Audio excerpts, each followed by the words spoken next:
Madame, Monsieur, bonjour, soyez les bienvenus au journal. Je vous le disais en titre, émoi et consternation, 2 enfants âgés de 4 et 9 ans ont été assassinés à Kaélé, à l'extrême nord du Cameroun. La découverte macabre s'est faite hier matin, hier 5 juin 2022. Il s'agit des nommés Pagou Georges et Ndiekini Madeleine. Les premières investigations font état de ce que les 2 victimes ont été égorgées ailleurs avant d'être déportées au lieu de la découverte. Les corps ont été remis aux familles pour inhumation sur autorisation du procureur de la République. Pour l'heure, la gendarmerie et la police sont sur les traces d'un assassin puisque un présumé meurtrier est en exploitation. La suite de ce journal, émoi et consternation ce week-end sur la nationale numéro 3. 5 personnes sont décédées à la suite d'un accident survenu sur le tronçon Douala-Yaoundé. L'accident s'est soldé par une vive détonation à la suite d'une collision entre un camion et un véhicule près d'Edea dans l'après-midi du 4 juin. Les précisions de Larissa Libom. Des flammes de plus en plus fortes. Le drame s'est produit sur la nationale numéro 3, à environ 2 km du péage d'Edea dans l'après-midi du 4 juin. Un incendie sur la route provoqué par une violente collision entre un camion et une Mercedes. Selon un communiqué du ministère des Transports, le petit véhicule transportait du carburant et roulait à vive allure selon les témoins. Après avoir été informé du drame, Jean-Ernest Massenangale Bibeye s'est immédiatement rendu sur les lieux de l'accident. L'incendie a pu être maîtrisé par les sapeurs-pompiers et les victimes ont été transportées à la morgue de l'hôpital à l'UQAM. Une enquête a cependant été ouverte pour connaître les causes exactes de l'accident. Dans un communiqué, le ministre des Transports, tout en présentant ses condoléances aux familles des victimes, a profité de ce triste événement pour sensibiliser les usagers de la route, les exhortant à plus de responsabilité. Il y a quelques jours, il a mis sur pied sur l'étendue du territoire camerounais du 1er juin au 30 septembre une campagne nationale spéciale visant à limiter les cas d'accidents sur la route. Un accent est mis en particulier sur le respect de la limitation de vitesse, le contrôle de l'état technique et des pièces administratives des véhicules. On parle à présent de ce fait qui fait le tour sur la toile. Il s'agit de cette correspondance signée par le préfet du département du Bouri dans laquelle l'administrateur civil sollicite un appui en boissons et en bière à pression du directeur général des brasseries du Cameroun à l'occasion des obsèques de sa génitrice. Audrey Milingui, reportage. Voici le communiqué en question. La lettre signée par le préfet du département du Bouri, adressée au directeur général des brasseries du Cameroun, montre clairement cet administrateur civil sollicitant des boissons et de la bière à pression. Abus de pouvoir pour certains, délit de mendicité pour d'autres. Celui-ci étant puni par le Code pénal camerounais, plus précisément en son article 245.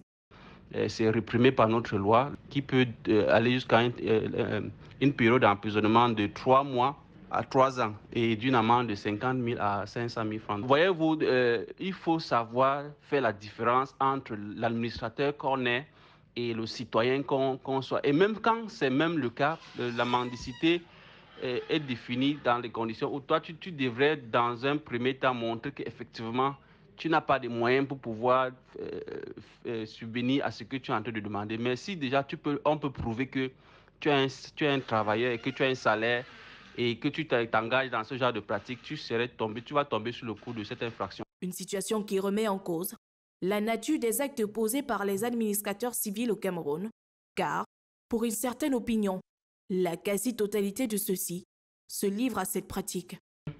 Ceci nous fait réfléchir pour demander à savoir quel est le type d'éducation ou le type d'enseignement que nos administrateurs reçoivent à l'ENAM. Une pratique qui se généralise en entretenant un amalgame entre ce qui relève de l'administration publique et ce qui relève des affaires privées des administrateurs. Merci Audrey Melingui. La problématique du paiement des impôts au centre d'une réunion tripartite ce week-end en Fumban dans le Noun.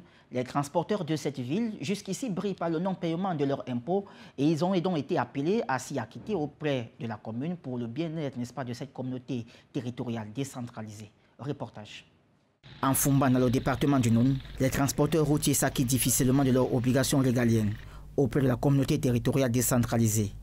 Le constat est de l'Association de défense des droits des consommateurs, partenaire de la mairie de la ville éponyme. Le constat est amer, vraiment. Le constat est amer parce que lorsque nous regardons le potentiel qu'il y a dans le Noun, et nous voyons le nombre de contribuables qui est connu par l'administration fiscale, qui est officiel, c'est vraiment à craindre, c'est déplorable. Parce que, rendez-vous compte, pour un centre des impôts qui regroupe 6 arrondissements. C'est pour remédier à cette situation que les responsables de la mairie ont rencontré les leaders des transporteurs vendredi dernier en Fumban. Objectif, les sensibiliser afin de payer le juste impôt. La commune de Fumban n'est pas en reste. Madame le maire, l'honorable Patricia Tomaino Danjoya, a déjà implémenté la digitalisation avec le paiement des tickets de marché par exemple. Nous utilisons dans nos marchés des terminaux pour effectuer le recouvrement. C'est une méthode de recouvrement par digitalisation. Et nous suivons le pas de l'État, cette fois-ci en nous mettant avec la CDC pour garantir à nos contribuables que leur paiement en ligne se passera sans accroche. À l'issue de cette rencontre tripartite, transporteurs, communes de Fumban et partenaires, l'on espère que les transporteurs pourront désormais payer leurs impôts régulièrement pour le bien-être des caisses de la commune. Après une délégation conduite à Yaoundé par le ministre centrafricain du Commerce le 27 mai dernier, c'est au tour de la mission multidimensionnelle des Nations Unies pour la stabilisation en République centrafricaine d'accentuer le plaidoyer auprès du Cameroun. L'objectif étant de lever la suspension des exportations vers les pays voisins, notamment la Centrafrique, qui fait face à des risques d'insécurité alimentaire. Audrey Melingui nous en dit un peu plus. Après le plaidoyer des autorités centrafricaines, Valentine Rugwabiza, chef de la MINUSMA en RCA, monte au créneau. Celle-ci dit ne pas se limiter au ministre du Commerce. La représentante onusienne a indiqué qu'elle va rencontrer d'autres autorités camerounaises afin d'avoir une réponse à son plaidoyer. Selon elle, ne pas avoir les produits nécessaires réduit la capacité pour l'ONU d'apporter l'assistance nécessaire à la RCA, autant sur le front sécuritaire qu'humanitaire. Pour rappel, c'est dans une correspondance datée du 22 avril que le ministre camerounais du Commerce a demandé au gouverneur de la région de l'Est de prendre des mesures immédiates visant la suspension jusqu'à nouvel ordre des exportations des produits à l'instar du ciment, des huiles raffinées, la farine de blé, du riz et des céréales produites localement. Une décision transitoire selon lui, faisant suite au constat des pénuries aggravées observées sur le marché local. En effet, celles-ci sont à l'origine de la flambée des prix dans le pays. Mobilisation tous azimuts ce week-end à l'occasion de la Journée mondiale de l'environnement. Les associations et organisations de part et d'autre étaient à l'œuvre. Les membres de l'association Jeunes Volontaires pour l'Environnement sont descendus dans les rues de la ville de Douala comme un seul homme pour assainir celle-ci. Amandine Boni, reportage.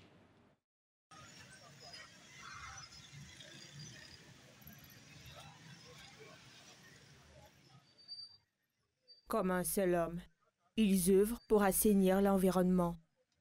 Les membres de l'association JVE se sont réunis ce 5 juin pour nettoyer les rues de la capitale politique. Encadrés par des aînés, ils récurent les rigoles, obstruées par des déchets depuis des années. Je remercie déjà les jeunes de notre quartier qui ont pris l'initiative de curer les rigoles. Et ceci à l'occasion de la Journée mondiale de l'environnement. Et je les exhorte à continuer dans cette lancée, que cela fasse tache d'huile. C'est un geste qui arrive à point nommé au moment où le secteur est victime de cette dégradation de la chaussée. Je crois quand même que l'œuvre qu'ils ont menée est salvatrice. Je les invite à aller de l'avant. Plus grande journée internationale consacrée à l'environnement. Cette journée a pour objectif de susciter des changements positifs dans le monde entier. Avec la participation de plus de 150 pays, cette journée des Nations Unies mobilise les gouvernements, les entreprises, la société civile, les écoles, les villes et les communautés. L'objectif, sensibiliser et célébrer l'action environnementale. Le thème de cette année est une seule terre, comme pour dire action commune, pour un même résultat. Merci Amandine Boni. La Journée mondiale de l'environnement s'est donc célébrée hier, 5 juin 2022, 50 ans après la première conférence onusienne sur l'environnement, le réchauffement climatique accéléré par la perte de l'habitat naturel et la biodiversité, ainsi que la problématique de la pollution continue de constituer une triple urgence planétaire. Reportage. Une seule terre. C'est sur ce thème que s'est célébrée la Journée mondiale de l'environnement. Une célébration qui interpelle une fois de plus sur l'action collective et transformatrice à l'échelle mondiale pour célébrer, protéger et restaurer la planète. L'ensemble des actions et projets menés à cet effet sont perceptibles. Comme illustration, nous avons la conférence des parties de la Convention des Nations Unies sur la lutte contre la désertification, dont la 15e édition s'est tenue à Abidjan au mois de mai dernier. En effet, la COP15 a pour objectif de tenter d'agir concrètement face à la dégradation rapide des terres et répondre à l'urgence climatique dont souffre le monde, et l'Afrique en particulier. De l'avis des experts et des défenseurs de l'environnement, le climat se réchauffe trop rapidement pour que les populations et la nature puissent s'y adapter. La perte d'habitat et des écosystèmes menace d'extinction près d'1 million d'espèces, tandis que la pollution continue d'empoisonner air, terre et eau. Il convient de rappeler que la Journée mondiale de l'environnement a été créée à l'occasion de l'ouverture de la conférence de Stockholm il y a 50 ans. Des dirigeants du monde entier s'étaient réunis lors de la conférence des Nations Unies sur l'environnement et se sont engagés à protéger la planète. Seulement, toutes ces conférences et signatures de conventions n'ont pas abouti à grand-chose. Selon des statistiques de l'ONU, plus de 3 milliards de personnes souffrent de la dégradation des écosystèmes et près de 9 millions de décès prématurés sont causés par la pollution chaque année.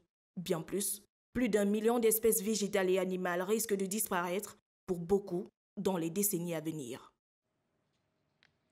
Merci Audrey Milingui. La protection de notre environnement dépend de nous. Je vous le disais en titre, les présidents des deux chambres du Parlement camerounais ont convoqué pour ce 7 juin 2022 les députés et sénateurs pour la deuxième session ordinaire de l'année législative 2022. Pour cette deuxième session, les parlementaires se réuniront dans les hémicycles provisoires du Palais des Congrès de Yaoundé. Les précisions de Larry Salivon.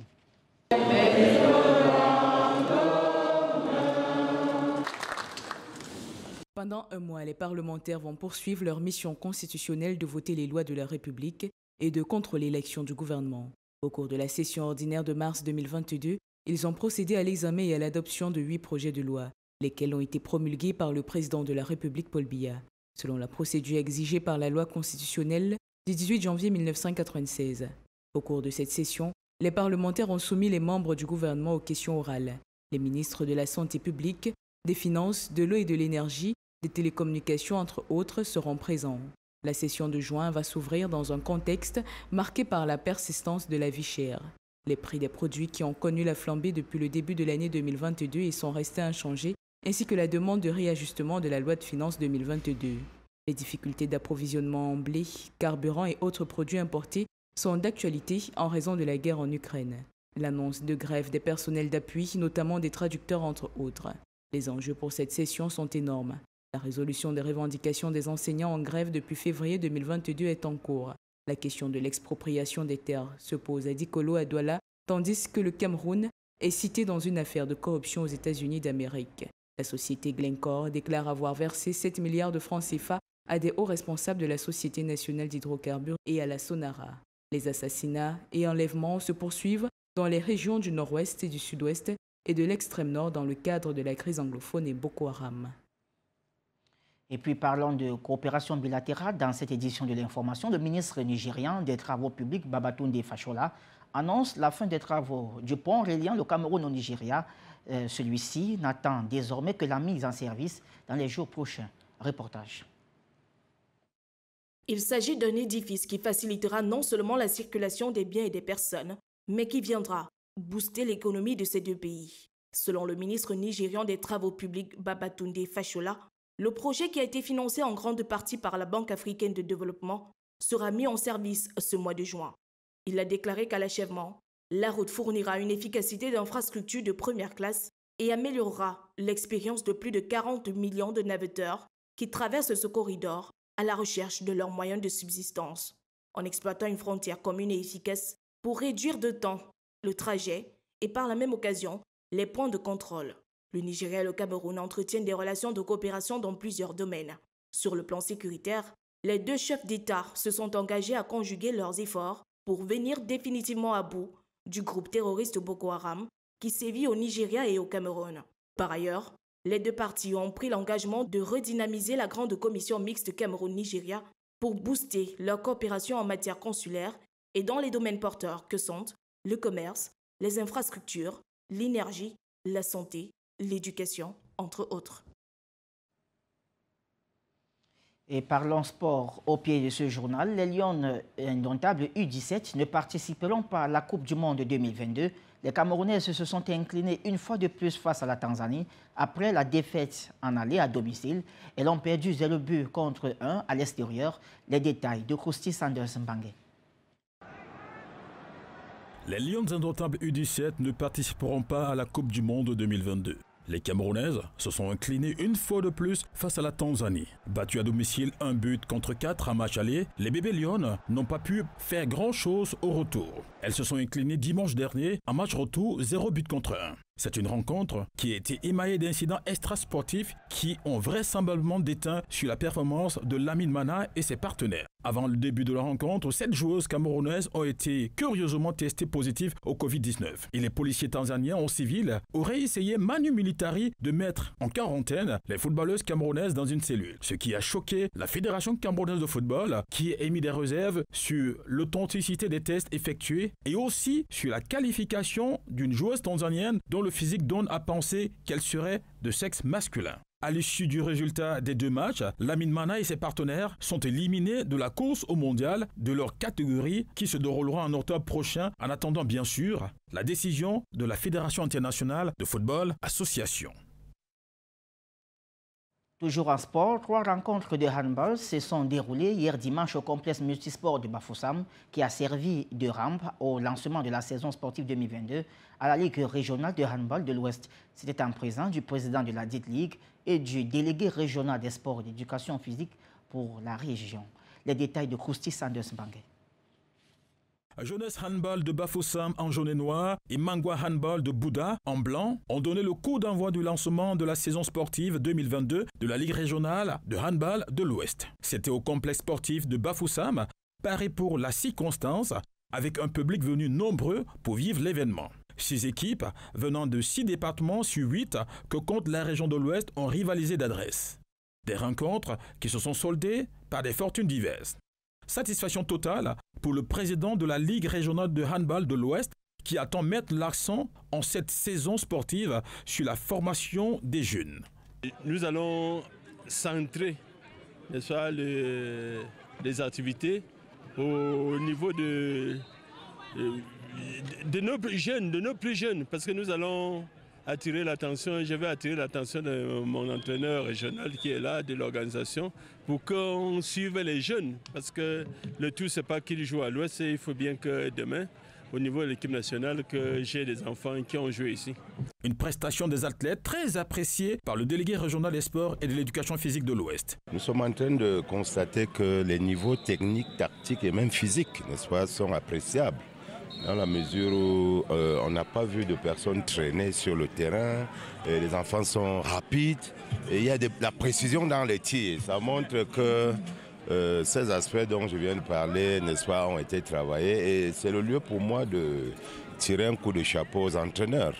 Parce que quand ces enfants jouent, vous sentez qu'ils ont l'habitude de jouer ensemble. La programmation des matchs de la 2e journée est attendue en cours de semaine.